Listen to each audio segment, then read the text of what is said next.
is a tutorial to show you how you can make an anatomy practical in under 1 hour. Okay, so here's a sample of the end results. What we have here is essentially an embedded Google Slides in which the student can click through to see the different questions. And then we have blanks where the students can respond with their answers. Like our in-person practical, I think it's a good idea to remind students to be sure to verify that the field they're putting their answer into corresponds with the numbers on the slide. Okay, so the reason why I've chosen to put some of the fields up here above the slides and then some answer fields down here is because this way students can look at the slide and then put in the answer at the same time. Okay, notice that I have 3 columns of answer fields because from my previous trial run, students had reported that some students weren't able to, when I had 5 columns of answers, okay, some students were not able to click on the 5th column, some were not able to click on the 4th and the 5th column. Actually, I should say the 8th and the 10th columns. That's because each of these is also actually a column as well. So what we have here is essentially actually 6 columns. So 6 columns is probably the max that you want to go up to. Beyond that, you can just put your answer fields down here. Excuse me. Okay. So now I'm going to show you how you can make this. So first of all, I would highly recommend that you use your desktop app, either Keynote or PowerPoint, to do most of the editing. Okay, so here is a mock practical. I'm doing a trial run for these. That's why I'm using it as mock practical rather than a real one. But eventually I would want to use this method for the actual practical. And the reason why I even thought of this, I should explain, is that once we switched to remote teaching, it was such a painful process creating these practicals. We've had to create each question individually, screenshot them individually, export them individually, upload them individually, pull them into question one by one, create question one by one. It took days to make one practical. And so as a result, I was very protective of my questions. Student asked me, "Oh, can we review our test after a test?" I'm like, no, because I don't want them to screenshot and then share them. But I understand that it really benefits students to provide them reassurance to be able to review their test. And so I came up with this method maybe 2 weeks ago. I was really excited because this means I can easily modify the test afterwards and easily use it again for another semester or for another class. Okay, and so this is kind of a win-win situation. So in Keynote or PowerPoint, eventually you want to import into Google Slides as PowerPoint. I prefer editing on Keynote just because that's what I'm more familiar with. It works better on Mac, in my opinion, than PowerPoint. Okay, so then if you enter into the master slides, okay, you'll see that the number here is actually the slide number. I'm using the slide number as a question number. That way I don't even have to enter a question number for each of these questions. Okay, I've set the standard template. Okay.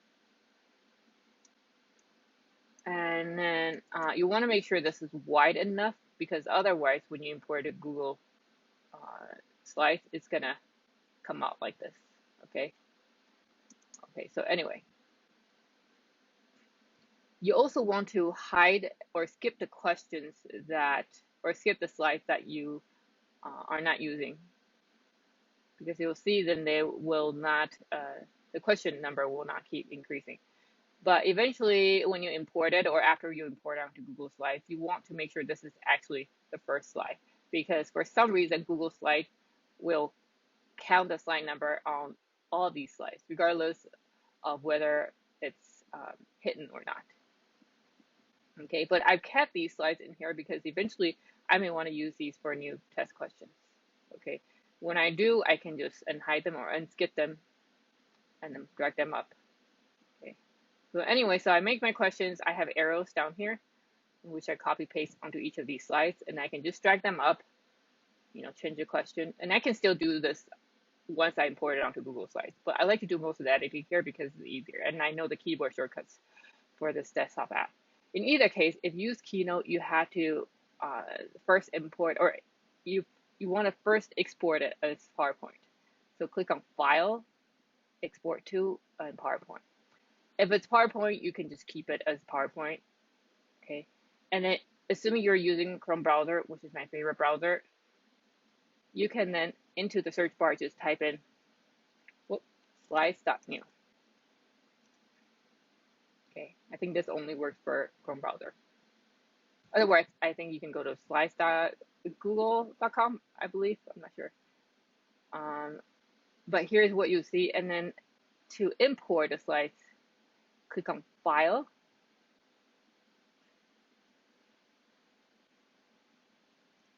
Import Slides, and then you want to choose that PowerPoint you just created from the desktop. Okay, I'm not going to show you because this is, for some reason, when I'm recording these screen sharing videos, my computer runs really slow. Okay, so you import it, and let me show you how it will look like after you import the slides. You would see something like, whoops, like this.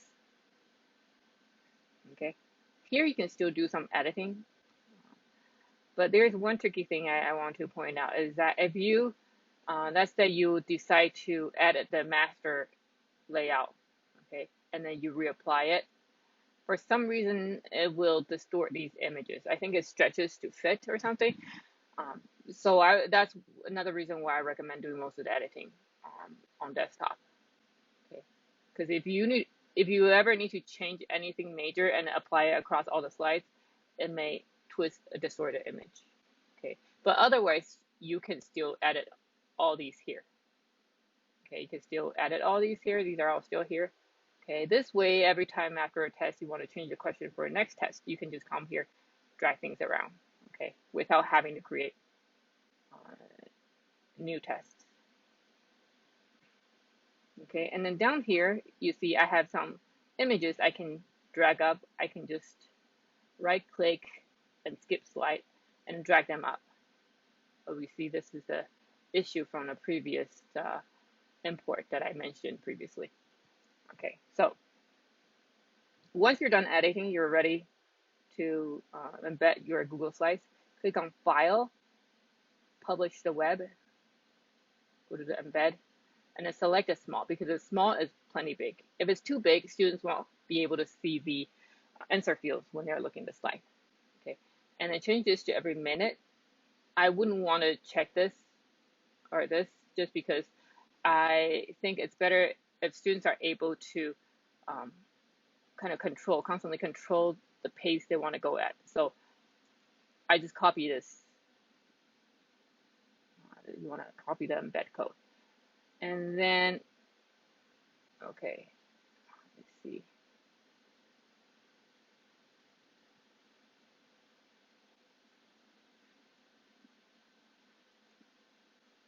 Sorry, my computer is kind of laggy. Okay, let me just demonstrate here. Here, I've already embedded it. I will share this template as well. So what you want to do every time you create a new test, you can just duplicate this question. Okay, you can set it as 50 points or however many questions you want your whole practical to be worth. Switch to HTML editor. You want to search for iframe because that's the part of the code that indicates the Google Slides. So you just copy paste it. Okay. And you may want to align it to the center. Just click over here. Press the left arrow key once, and then you can click on the center key. Okay, that's good. Okay, and so if I had checked that box where it says start slideshow as soon as the player loads, then what's going to happen is as soon as this page loads, this will start playing. Even in 1 minute, some students may panic and forget how to turn off. If they want to play it as a slideshow, I've set it so that they always have the option to start, but it's not going to start automatically. If they want to play as a slideshow, they just click on this. And to go to the previous or next slide, they can click on these in the eventual product on this. This is what they're going to see. So they can either click on the slide, or they can use the arrow keys on their keyboard to advance, or they can advance or go to the previous slide by clicking these arrows. The final method is they can jump to different questions using this. Okay.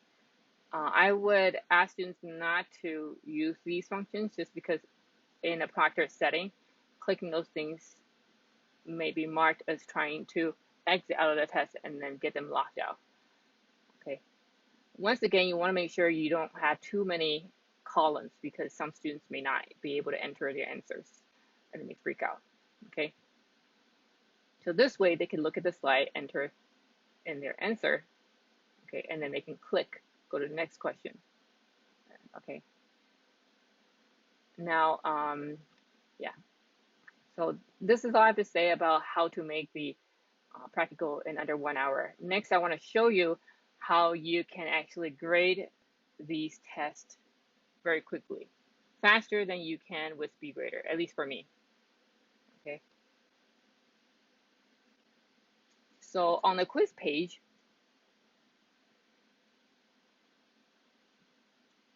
click on Survey Statistics.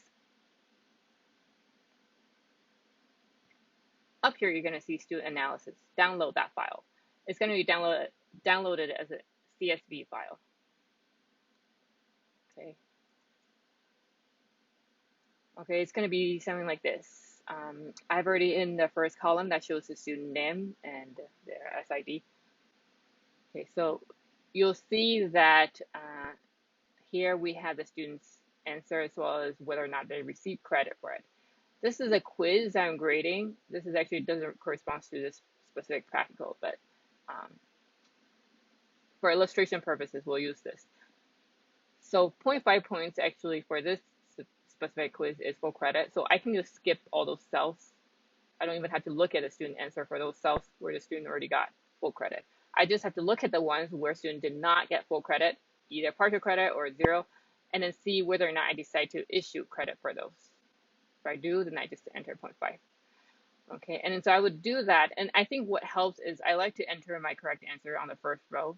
By referencing this, okay, the slides, I will, and well, again, this specific example here doesn't correspond to the sheet that I've downloaded. So it's going to appear to have answers that don't correspond to the slideshow. So I will enter my answer in here and then check to see whether or not the student has the correct answer and decide from there. Now, the advantage of this method, for me as someone who doesn't have very good memory, I will grade one student and then whether or not I decide to issue point for a certain type of mistake, I may not remember that 5 students in. Okay. So this method, using this method, I'm grading it by question. I'm grading the same question for all the students at once. This ensures fairness, and it's also much more efficient. For me, I'm able to finish grading these a lot faster than I can with SpeedGrader. And then finally, to calculate a student score, okay, let me just enter this again. So what you want to do is, let me just delete this to Illustrator to show you what I do. Okay, so you just have to do this for one row, and then so type in sum, click on this, comma, click on this, comma. This seems like tedious, but again, you only have to do this once.